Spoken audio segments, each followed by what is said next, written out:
So that gives us a group to work with. Okay, so now I'm going to go to entitlement rules tab. So people entitlement rules now. And out of the box, there's no entitlement rules. So we're going to go ahead and create a new one. Click the new button there. And we're going to call this sample requests. Rule to manage who can make sample requests.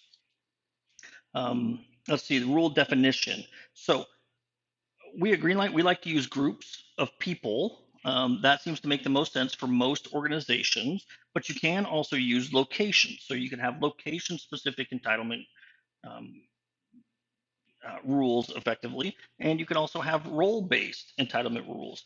The challenge with some of these locations and roles is that usually those are predefined, and there's not a way to directly control someone who has a particular role or sits in a specific location should have access to a particular group. So in a lot of organizations, because those things, roles and locations are populated automatically by way of an integration, there's no way for the system administrator to override that in different use cases. And you will come across these different use cases, especially in larger organizations.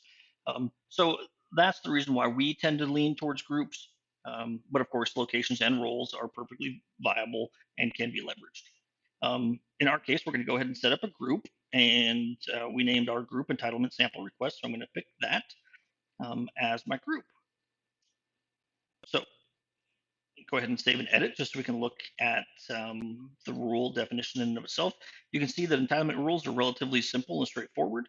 They basically associate a rule to a group location or role, and relatively straightforward.